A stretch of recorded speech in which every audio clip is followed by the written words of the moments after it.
فيك. مرحبا يا مرحبا، الله يشرف مقدارك ويغنيك يا مرحبا.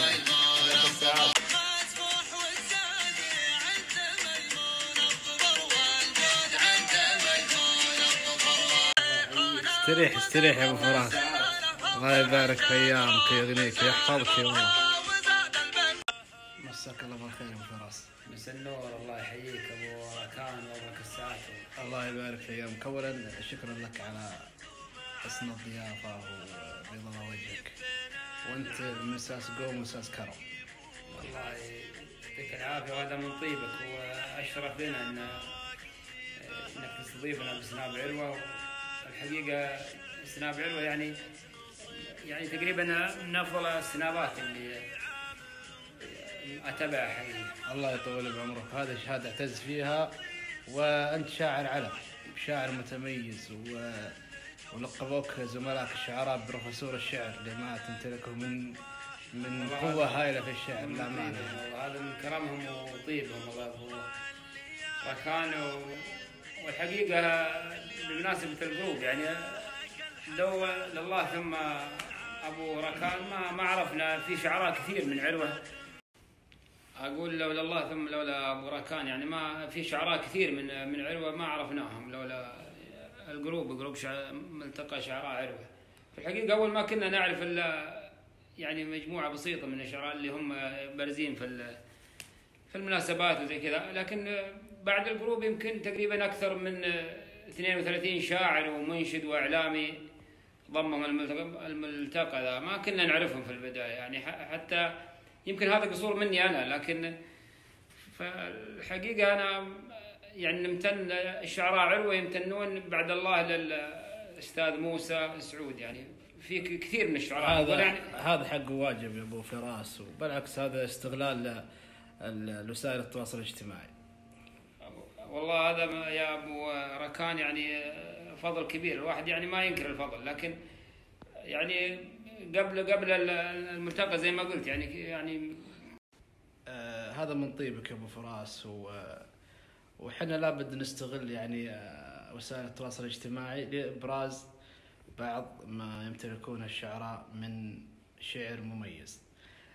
في بداية الحوار نبي نستهلها في قصيدة يا ابو فراس. ابشر يا ابو. في قصيدة وطنية اقول يمكن احسن او افضل ما نبدا فيها الوطن. اقول كل يوم وانت في عز وسعاده يا وطننا، لك على العليا رياده يا وطننا، لو نعبر عن غلانا يتعب القرطاس، والشعر مداده يا وطننا، فيك ما نسمع الحاسد، خل عدوانك من الغبن بزياده، ما على هالكون مثلك حاسدينك، ولا عليك من البشر جمعه وحاده، أنت للعالم مناره يهتدي بك، أنت منك تعلموا معنى السيادة، الوطن كل الوطن فينا ومنا، كلنا له سيف جرد من غماده، ذا وطننا لافتخر كلا بأرضه، يكفي التاريخ ما نبغى شهادة، كل هالعالم معه لا قال رايه، لأنه بدرب العدل يقدح زناده، كل هالعالم معه لا قال رايه، لأنه بدرب العدل يقدح زناده، ما حدا يقدر يعارض ما يقوله، والقوي فيهم يبي يعلن حياده، عن وطننا كل واحد في مجاله، عن وطننا كل واحد في مجاله، عزته هي مبلغ العمر ومراده، ما يعذرب فيه غير إنسان جاحد عن طريق الحق، من يلبه جواده، ولاني بمقنع من أخطاء دليله، صعب يرجع كل واحد واعتقاده. الله أكبر. صح لسانك ابو فراس، والوطن يستحق منا الكثير والكثير. صح بدانك ابو ركان، وهذا قليل في حق الوطن حقيقه. يا ليت تحدثنا يا شاعرنا خالد عن بدايتك الشعريه. والله انا اقول دائما يعني تقريبا الشعراء بداياتهم تتشابه، لكن يعني يمكن يتاخر في اكتشاف نفسه الشاعر. فانا بدايتي تقريبا من يعني سن العاشرة الثانية عشرة زي كذا، فكنت يعني أدندن لحالي كذا وأغني قصايد، وحتى لو نسيت مثلا الكلمة أكملها من عندي فعلى نفس الوزن والقافية، فعرفت يعني إني أقدر أكتب قصيدة. لكن من سن 16 إلى 17 تقريبا عرفت إني أقدر أكتب قصيدة كاملة موزونة مع معانيها وموضوعها. لكن البداية الفعلية تقريبا بداية الانترنت. البداية الفعلية من وقت ظهور الانترنت ووقت المنتديات، يعني صار الواحد يعرف القصيدة الجيدة من القصيدة الرديئة، يعني فصار يختار المواضيع والكلمات المناسبة، وصار يهتم ويشتغل على القصيدة أكثر. هل كان يعني تستشير أحد في قصايدك في بدايتك؟ والله أكتب عليك لو أقول لك كنت أستشير، ما كنت أستشير الحقيقة، الحمد لله يعني. وأنا عند نشر القصيدة في منتدى وقابل يعني في إشادات كثيرة، حتى من شعراء معروفين على مستوى الساحة، يعتبرون من الصف الأول الآن، يعني بداية الانترنت كانوا يكتبون في المنتديات نعم في المنتديات. أول قصيدة كتبها الشاعر خالد عبيان؟ والله أول قصيدة يعني ما أذكرها، لكن من البدايات يمكن أذكر لك بيت واحد، أقول يوم الوداع، أقول هذه حقيقة، وأقول حلما مر بيه وعدى. الله الله، سلامتك. مطلعها جميل جدا. شاعرنا خالد عبيان، كيف اكتسبت الشعر؟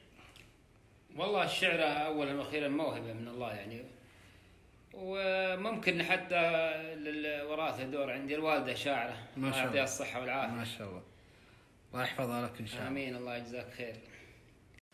نمسي على والدتك بالخير ونقول نسأل الله تعالى أن يحفظها لك إن شاء الله. الله يجزاك خير ويحفظ لك ما عندك إن شاء الله. اللهم آمين. اذكر لنا بيت لها قصيدة. والله ماني حافظ لها شيء، لكن هي دائما ما شاء الله يعني عندها قصيدة ترددها. أنا حفظت البيت الأول يعني من كثر ما تردد، يعني تقول يلا طلبتك كل ما أصبحت وامسيت، كل طلبة يا رب عطني جزاها. الله الله، الله يخليها لكم إن شاء الله يا رب. آمين، الله يجزاك خير. في قصيدة لك أبو فراس يقول مطلعها معصبة والبرد، يا ريت نسمعها. أبشر يا بركان. أقول معصبة والبرد وسكون الليالي المزعجة، كل منياتي حينها شمس الهجير، وحرها عسان يشعر بالدفا، واطلق يدين مثلجة واحرك شفاهي بآهاتي، وزيد أجرها وأنا على حالي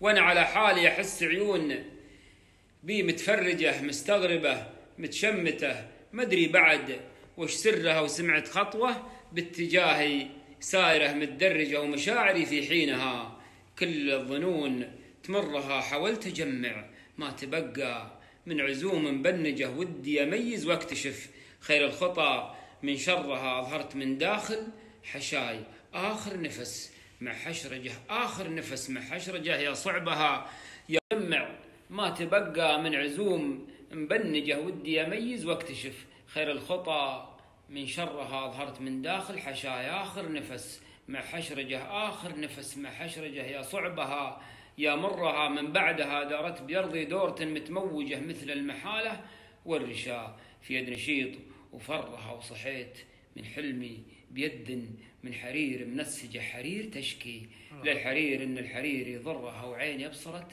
من غفوتي على عيون مدعجة، الكحل منها يكتحل يفخر، إلى أنه مرها ناديت وينك يا الحكي، وعاتبه وهرجه جاء، والعبارات انحنت ضيق الحناجر غرها، وأنا بمعمعة الحديث اللي بصدري منتجه، شفت ابتسامة حزن من دوني تجلى درها، كن ابتسامتها تواسي موقفك ما أحرج في صدري، النار اشعلتها والهبوب تكرها، ثم استدارت ورحلت بعذارها متحججة، وأنا قعدت بحيرتي وأقول لله درها وداع، يا حلم بحلم بليل ما في هسرجة، خليت آمالي سوافي للرياح تذرها، تخالط حلوم الليال المزعجة والمبهجة، مثل الحقيقة ذاتها، يا صعبها يا مرة. صح لسانك. صح. الله الله على القصيدة. كل شاعر أو كل شخص في هذه الحياة بمر مواقف، يعني سواء كانت مفرحة أو محزنة أو مؤلمة، إلي تذكر لنا موقف مر عليك؟ والله في يعني موقف. أنا مرة كنت أراجع في الوالد أحد المستشفيات، كان عنده موعد فحضرنا على الموعد، لكن الطبيب للأسف لم يحضر يعني على الموعد. فجلسنا أو انتظرنا في أحد الممرات، فأنظر للوالد الله يغفر له، الله يرحمه. ف يعني كأنه سبحان الله يتذكر حياته كاملة. يعني أنا يمكن أنظر لكبار السن، ويعني أنظر لها يعني بعين غير اللي يشوفونها الناس. يعني أنا كأني أقرأ حياته كاملة وهو قاعد كأنه يائس من الحياة.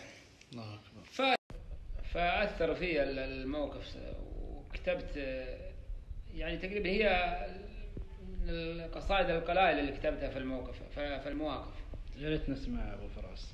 فأقول: من على سكة الماشين عند المغيب اهمست لي ملامح وقت قصة غياب، جلسة الصاحب اللي يحتري له صحيب ينتظر له سنين، وضاع عمره وشاب واقترب، مفترق حال وطريق ونصيب، ووقتها اللي تعزوى فيه حط الركاب واصبح الشوف، لا مد النظر للقريب، ما عرف هي بقايا مال ولا سراب، كل ظنه إلى عدى نهاره يخيب، وصار له ظن ما يحسب الظنه حساب، حال حاله لمنه حل حال الغريب، مغترب في غياب ومغترب في منه حل حال الغريب، مغترب في ذهاب ومغترب في عياب، ما سألها الليالي وش خذت وش تجيب، ولا نشد من توالي الوقت حفنة ذهاب، حضر في موعده في وقت غاب الطبيب، وشاف كل الحياة تمر مر السحاب، حضر في موعده في وقت غاب الطبيب، وشاف كل الحياة تمر مر السحاب، يوم حتى النفس عن الحناجر يغيب، وصار أقرب لأنفاسه طريق الذهاب، وانطفى النور في وجه الزمان الكئيب، وانطفى النور في وجه النهار الكئيب، ومالت الشمس في كبد السماء للغياب، وانتهت هالحياة الفانية والعجيب، بس يبقى على وجه التراب. الله صح الله لسانك. صح. قصيدة جزلة ورحم الله الوالد. الله يجزاك خير. هل الإلقاء نصف القصيدة، أو بمعنى يعني يغطي على عيوب القصيدة؟ لا شك يعني أن الإلقاء له دور، لكن أحيانا تلقى يعني قصيدة يعني متوسطة المستوى، فيضيف الإلقاء عليها يعني تميز. لكن الشعراء والنقاد يعني يدركون الميز ويميزون الجيد من الرديء، يعني حتى لو ألقى، لكن في المقابل يعني الإلقاء تكون قصيدة جميلة، فالإلقاء يعني يشوهها يعني أو يقلل من جودتها. أبو فراس، كيفك مع شعر الغزل؟ والله في قصائد يعني غزلية، لكن يعني ما هي غزلية معنى غزلية، وجدانية تقريبا، يعني بين الغزل والوجداني. دائما الشعراء يميلون للغزل كثير. والله يمكن لأنه يعني في وصف، يعني يكون في وصف وحسب يعني مراحل العمر، يعني تلقى الشاعر في بداياته غزل، لكن في إذا يعني بلغ متوسط العمر فيبدأ يجدد، يعني ما يتطرق المواضيع كثير، يعني أقول بعض الشعراء يعني ما هو كلهم. نبي نسمع منك قصيدة غزلية، وبحكم لقاءاتي فيك يعني في الفترة الأخيرة وأحيانا نطلع في برامج سوا، عندك خامة صوت جميل يا أبو فراس. والله قصائد موجودة، لكن من ناحية خامة الصوت يعني ما أدري، يعني إذا أنت معجب بالصوت لا أنا ذنب المتابعين. الله لا والله صوت جميل جدا، ودي إنك تلحني بس بداية القصيدة، وإذا عاد بعدين تبي تقولها القامة في معنى. على ذكرى صباح مثل يوم العيد للأحباب، ندور في مساحات المكان أفراح من الانسياه، مكان صار للذكرى مكان وسور دون أبواب بعثر بالفضاءات روحا ميتة حي على أطلال جدرانه بقايا من سطور عتاب وتفاصيل الحكاية صارت من الوقت ممحية على ذكرى صباحا مثل يوم العيد للأحباب ندور في مساحات المكان أفراح منسية مكان صار للذكرى مكان وسور دون أبواب بعثر بالفضاءات روحا ميتة حية على أطلال جدرانه بقايا من سطور عتاب وتفاصيل الحكاية صارت من الوقت ممحية تلاقينا بلا موعد على حس الغرام وشاب بذاتك المكان اللي بدون دروب ممشية جمعنا فيك من كل الأماني والخيال أسراب ودفنا فيك كل آمالنا وأحلام وردية وقفنا من بعيد نشاهد أطلالك تقول أغراب مغير من ملامح فيك من كل الأماني والخيال أسراب جمعنا فيك من كل الأماني والخيال أسراب ودفنا فيك كل آمالنا وأحلام وردية وقفنا من بعيد نشاهد أطلالك تقول أغراب مغير من ملامحنا زمن روح بلا جيه نزفنا فيك من حر المشاعر تغرق الأهداب تبادلنا الوداع وكل منا سار في نية نراقب كل ليل وكل صبح من الغياب غياب ويصبح للسهر بأطراف جفن العين ماريه نحس بأن العمر باقي نسينا ما حسبنا حساب وضاع العمر كل العمر لا هذه ولا ذي حسافة يا الزمان اللي قضينا فص ملح وذاب وذابت فيه كل مالنا واللي بقى زي صح لسانك صح لسانك صح بدانك. رايك في الشعر الفصيح وهل كتبت على هذا البحر؟ والله أنا الشعر الفصيح يعني من المعجبين في الشعر الفصيح لكن كانت يعني لي محاولات في البداية في الشعر الفصيح لكن الشعر النبطي عود ألسنتنا على اللحن صرنا نلحن الحين وحتى يعني الشعر الفصيح لازم تكون ملم بقواعد اللغة العربية فعلا فلي محاولات قديمة يعني لا ترتقي للنشر يعني. يا ريت نسمع لسه محاولاتك كلها جميلة والله يا ابو فراس. الله يستر والله المشكلة ما نحفظها أقول مثلا بيت مدي يديك اجمعي أشلاعي وارتحلي واتركي لي فؤادا فيه ذكراك يا غربة الشوق تهنى في مسالكها تصرخ على بابك المهجور رحماك هل الحياة سبيلا لست أعلمه إن الحياة بعيني اليوم رؤياك طويلة ولكن لا ترتقي للنشر صح لسانك ويعذرون النحويين صح لسانك. القصيدة رسالة مفتوحة للعالم وانت تكتب القصيدة يعني هل تفكر في القارئ والمتلقي؟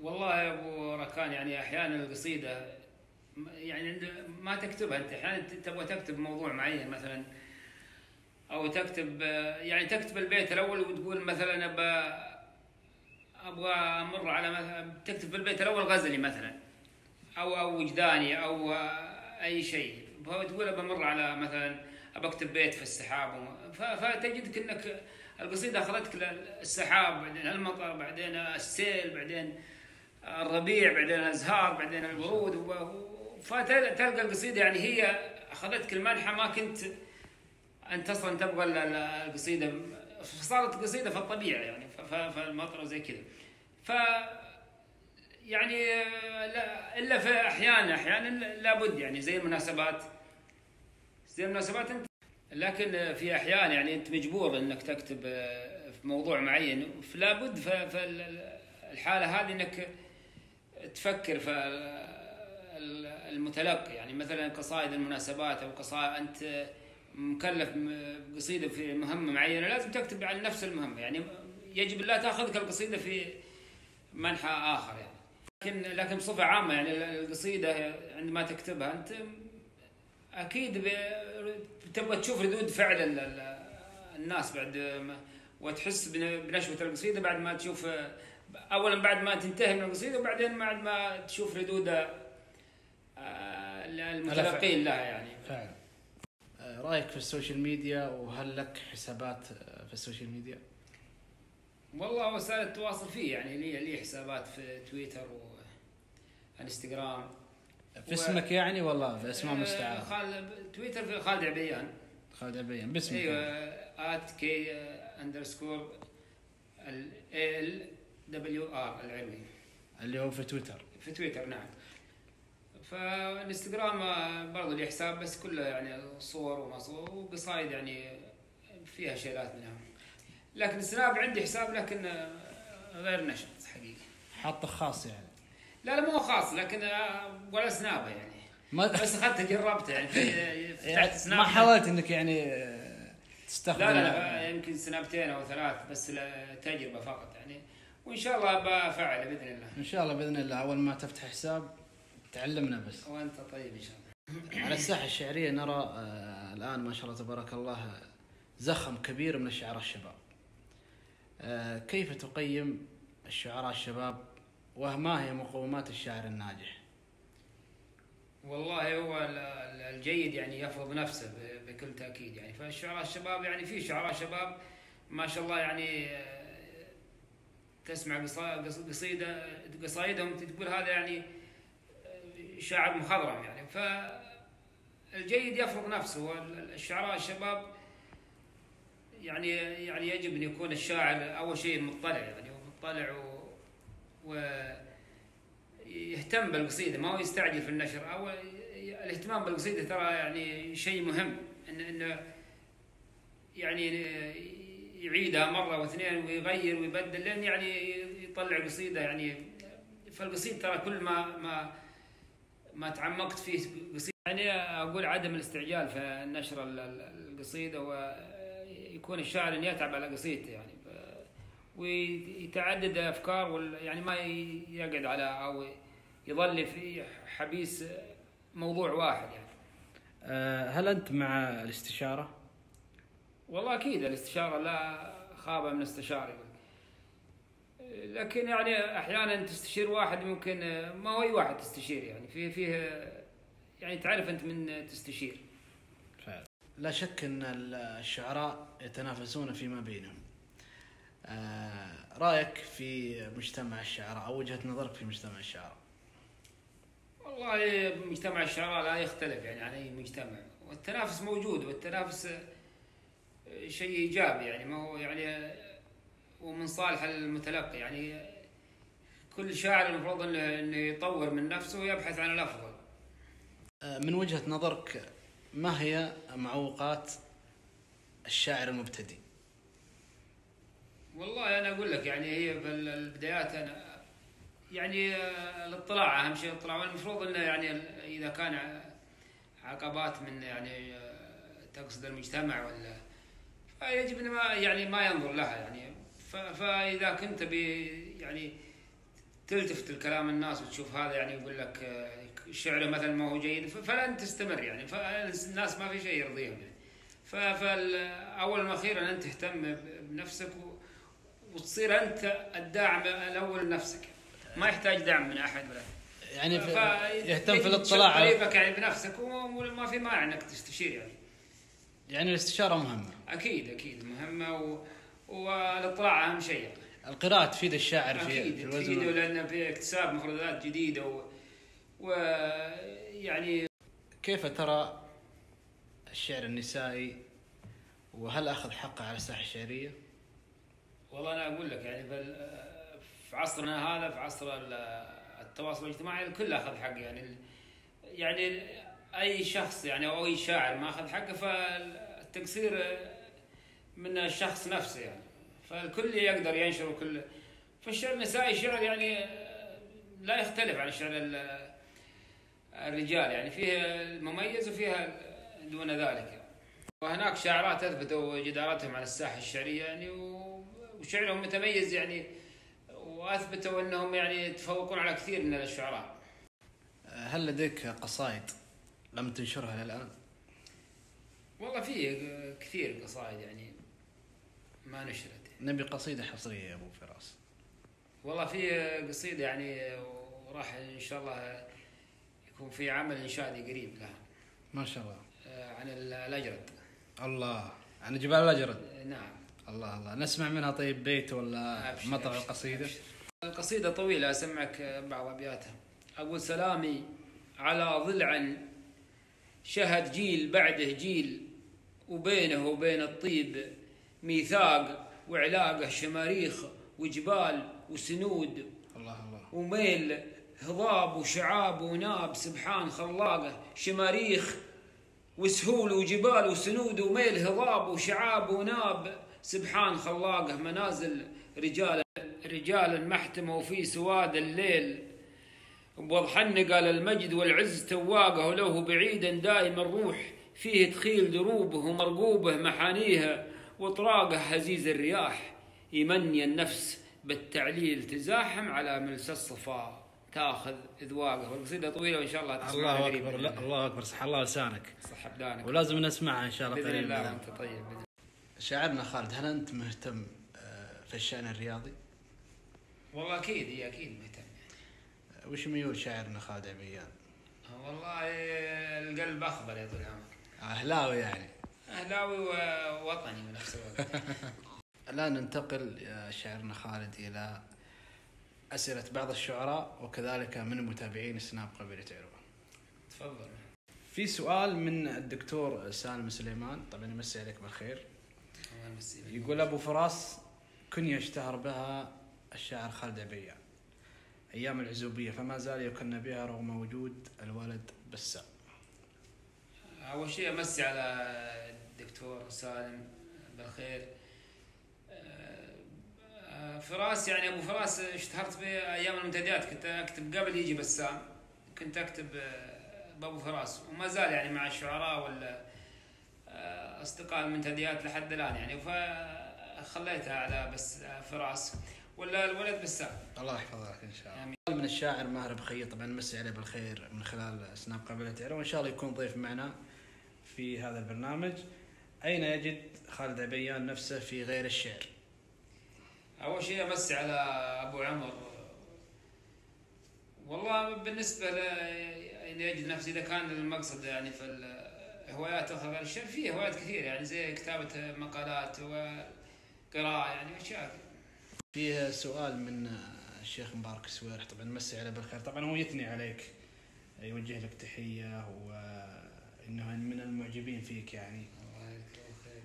طبعا سؤال يقول ماذا يعني التصوير لخالد عبيان؟ وفي سؤال آخر، هل الشاعر يشبه المصور من خلال التقاط الفكرة وجعل خيال المتلقي يصل لها؟